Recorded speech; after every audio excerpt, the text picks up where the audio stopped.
सूचना शेयर करना चाहते हैं कि आज सिरसा में मॉक ब्लैकआउट की प्रैक्टिस करी जाएगी। इस प्रैक्टिस के दौरान सभी सिरसा वासियों से अनुरोध है कि वो अपने घर में बने रहें और घर में कोई भी रोशनी का उत्पाद करने वाले डिवाइसेस जैसे कि ट्यूबलाइट, सीएफएल, बल्ब इत्यादि को बंद कर दें और 10 मिनट के लिए कृपया करके इसे बंद रखें। किसी भी तरह की और किसी इंफॉर्मेशन सोर्स का यकीन ना कर डिस्ट्रिक्ट के जो हैंडल्स हैं फेसबुक और ट्विटर, केवल उनसे इंफॉर्मेशन को फॉलो करें और किसी भी तरह की मिथ फैलाने वाले व्यक्तियों पर कोई ध्यान ना दें। आज जो प्रक्रिया होगी वो केवल 10 मिनट के लिए होगी। आपको अपने घर में ही रहकर जो लाइट उत्पाद करने वाले जितने भी डिवाइसेस हैं जैसे कि ट्यूबलाइट, बल्ब, सीएफएल इत्यादि को बंद करना है और इसके अलावा आपको इसी में किसी तरह का कोई पार्टिसिपेशन नहीं करना है। आपको अपने घर में शांति से बने रहना है और केवल 10 मिनट के लिए इन इलेक्ट्रिसिटी वाले अप्लायंसेस को बंद करना है। जो मॉक ड्रिल 4 बजे होगी वो क्या लघु सचिवालय में क्या अलग अलग जगह पर है? ये मॉक ड्रिल आज की डेट में जो 4 बजे होगी प्रत्येक एसडीएम ऑफिस में और लघु सचिवालय में होगी। यहाँ पे हम 2 ड्रिल्स की प्रैक्टिस करेंगे, एक उसमें होगी फायर सेफ्टी और दूसरा होगा उसमें रेस्क्यू। और आने वाले समय में ये ड्रिल्स जो हैं बाकी एरियाज में भी एक्सपेंड करी जाएंगी। किस तरह की सर सावधानियां बरतने के लिए आप सिरसा वासियों को अपील कर रहे हैं? आज हम जितने भी हमारे ग्राम सचिव हैं, पटवारीज हैं, उनसे मुलाकात कर चुके हैं। जो पब्लिक अनाउंसमेंट सिस्टम्स हैं प्रत्येक गांव में, चाहे वो हमारे गुरुद्वारे हों, हमारे मंदिर हों, हमारी मस्जिदें हों, जिसमें भी लाउड स्पीकर लगा है, ग्राम सचिव और पटवारीज को ये आदेश दे दिए गए हैं कि वो उनके लगातार संपर्क में रहें। जिला प्रशासन के पास जिस तरह की इनपुट आएगी वो ये ग्रामीण वासियों तक इन्हीं लाउड स्पीकर्स के माध्यम से पहुंचेगी।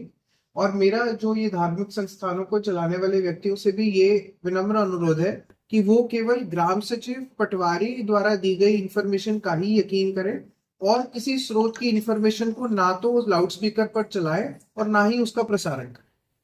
सोशल मीडिया पर लगातार अफवाहें फैल रही हैं, लोग उसकी ओर देख रहे हैं, उसको कैसे क्या कहना चाहिए? मैं सिरसा वासियों को ये आश्वासन दिलाना चाहता हूँ कि सिरसा का प्रशासन निरंतर तौर पर सारी चीजों की समीक्षा कर रहा है। लगातार हम पुलिस प्रशासन के साथ मिलकर किसी भी संदिग्ध एक्टिविटी को नोटिस कर रहे हैं, उन पर कार्रवाई की जा रही है।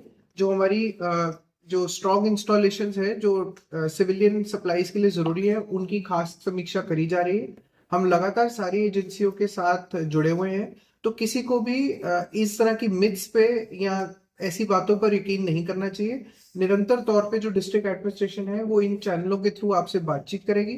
हमारा इंस्टाग्राम और फेसबुक पेज एक्टिव है, कोई भी हमारी अपडेट होगी तो वो हम आपके साथ शेयर करेंगे।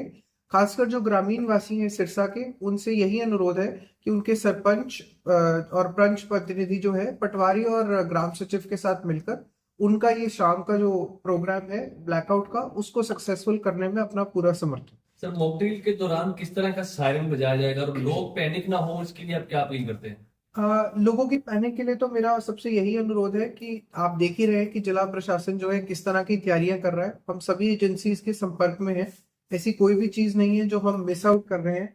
तो लोग हमारे को इन्फॉर्मेशन जरूर प्रोवाइड करें और उसके बाद जिला प्रशासन को अपनी कार्रवाई करने का पूरा चांस है।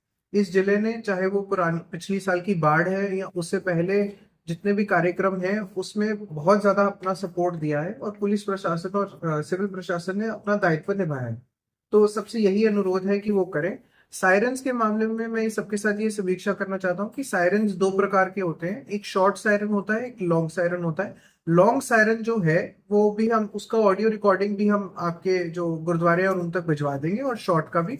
शॉर्ट सायरन केवल तैयारी के लिए होता है, वो टेस्टिंग करने के लिए होता है। तो आज की शाम जब ये बजेंगे भी, आपको ये मैसेजेस मिलेंगे भी, तो ये शॉर्ट सायरन के साथ मिलेंगे। लॉन्ग सायरन केवल उसी स्थिति में बजाया जाएगा जब एक्चुअल में कोई आपदा या विपदा हमारी ओर आ रही है। शॉर्ट सायरन सर हवाई हमले के दौरान नहीं, शॉर्ट इसका किसी हमले से कोई अर्थ नहीं है। अगर कोई ऐसी रियल विपदा आती है तो लॉन्ग सायरन का प्रयोग करा जाएगा, चाहे वो किसी भी एरिया से हमला आए। तो ब्लैकआउट होगा, 10 मिनट का समय है, तो स्ट्रीट लाइट्स और लाइटें सभी बंद की। स्ट्रीट लाइट्स को भी हम कंट्रोल कर रहे हैं। जो सोलर लाइट्स हैं उस पे भी जिला प्रशासन द्वारा डिसीजन लिया जा रहा है कि उन पे भी किसी तरह के स्विच को इंस्टॉल कर लिया जाए।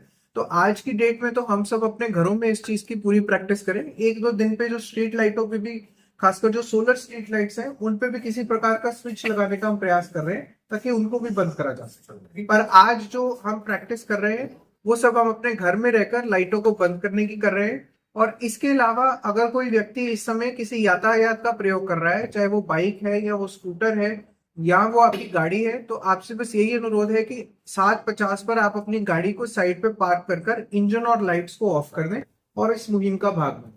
उसमें सर कोई सायरन बजेगा 7:50 पे? 7:50 पे आज हम सायरन नहीं बजाएंगे क्योंकि ये पहली मॉक ड्रिल है हमारी। तो इसके हम जो मैसेजेस हैं वो म्यूनिसिपैलिटी की गाड़ियों को लेकर, पुलिस एसएचओ की गाड़ियों को लेकर आज ये मैसेज हम पहुंचा रहे हैं। अगले जो मॉक ड्रिल्स होंगे उस चीज जिस तरह की भी प्रिपरेशन होगी उसके साथ आपकी इन्फॉर्मेशन जो है मैं शेयर करूँ। अगर किसी को मैसेज नहीं मिल पाता है, मान लो कोई रास्ते में ड्राइव कर रहा है, तो उनके लिए क्या कहना चाहिए? मैं वही आपसे सिरसा वासियों से यही अनुरोध कर रहा हूँ कि हमारा निरंतर प्रयास है कि चाहे वो एमसी है, चाहे वो ग्रामीण इलाकों में सरपंच, ग्राम सचिव हैं या हमारे पंच प्रतिनिधि हैं, नायब तहसीलदार हैं, उसके अलावा हमारे कानूनगो हैं, कि सब तक ये मैसेज चला जाए। और साथ में आज हमने स्कूलों में भी डीओ के माध्यम से बच्चों को इस मॉक ड्रिल की इन्फॉर्मेशन दे दी है और आपातकालीन की स्थिति में क्या फॉलो करना चाहिए उसकी भी इन्फॉर्मेशन दे दी है। फिर भी अगर किसी व्यक्ति से ये इन्फॉर्मेशन नहीं पहुंच पाती है और वो अपने सड़क पर बाकी व्हीकल्स को साइड पे लगता देखते हैं, तो उन्हीं को फॉलो कर 7:50 पर जो है लाइट्स अपने इंजन ऑफ कर दीजिए और इस मुहिम को जो है सक्सेसफुल सर, सबसे बड़ी समस्या मोबाइल देखने की जो आदत है, जी। मोबाइल की लाइट की पता लग जाएगी। मैं यही सबसे कहूंगा कि जब ये 9 बजे का समय हो और आप अपने घर में एकांत में हो, जब आपने पर्दे कर दिए हो, तब आप अपने किसी मोबाइल फोन का इस्तेमाल कर सकते हैं, उसमें कोई इशू नहीं है। बट हाँ, क्योंकि ये थोड़ा अलर्ट रहने का समय है, तो कृपया करके 7:50 से 8 में अपना जितना कम से कम मोबाइल का उपयोग कर सकते हैं करिए, क्योंकि हम नहीं जानते कि कितनी हाइट से कोई व्यक्ति आपको ऊपर से देख सकता है और ये छोटी सी बिजली भी आपको नुकसान पहुंचा सकती है। क्या सर सिरसा में जो एयरबेस है तो उसको लेकर भी कोई खतरा है, क्योंकि पाकिस्तान से जो हमले की घटनाएं हैं वो संभावना ज्यादा बढ़ गई है? नहीं, ऐसा कहना, ये हमारे पास इस तरह का कुछ खास इनपुट नहीं, बट क्योंकि सिरसा का जो एयरबेस है वो पूरे हमारे एरिया को सर्व करता है, वो बहुत ही इंपॉर्टेंट एक मिलिट्री इंस्टॉलेशन है, तो हमें उसके आसपास जो है सतर्कता बढ़ाए रखनी है। खासकर जो उसके आसपास के गांव हैं वो ये लाइट की इंफ्रास्ट्रक्चर का जरूर ध्यान रखें, वो अपनी लाइटों को कृपया करके बंद रखें। और सब लोग जो है जिला प्रशासन द्वारा जो लगातार इंफॉर्मेशन आप द्वारा शेयर की जाएगी उसी पे यकीन करें। ग्रामीण क्षेत्रों में अगर आप हैं तो आपके वहां पे जो पब्लिक इंफॉर्मेशन सिस्टम्स जो आपके गुरुद्वारे, मंदिर और मस्जिद में चल रहा है, केवल उनके माध्यम से ही जो इंफॉर्मेशन आप तक पहुंचे उनका यकीन करें। सोशल मीडिया पर फैल रही अफवाहों का ना विश्वास करें।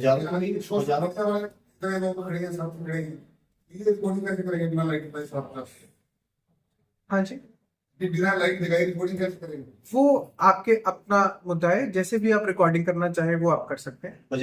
बाजारों में भी मैंने जैसे आपको बताया, म्यूनिसिपैलिटी की जो गाड़ियां जो सुबह के समय कचरा वगैरह लेकर जाती हैं, वो जो है वो अभी पूरे शहर में चलेंगी और उन पर ये जो रिकॉर्डेड मैसेज है जो इसका मैसेज लेकर जाएगा वो भी चलेगा। तो उसके थ्रू जो है हम इंफॉर्मेशन प्रोवाइड कराएंगे और धीरे धीरे जैसे जैसे ये ड्रिल आगे बढ़ती जाएगी हम और सिस्टम्स ढूंढते जाएंगे जिससे हम ये लोगों को बेटर मैसेज पहुंचाते हैं। Thank you sir.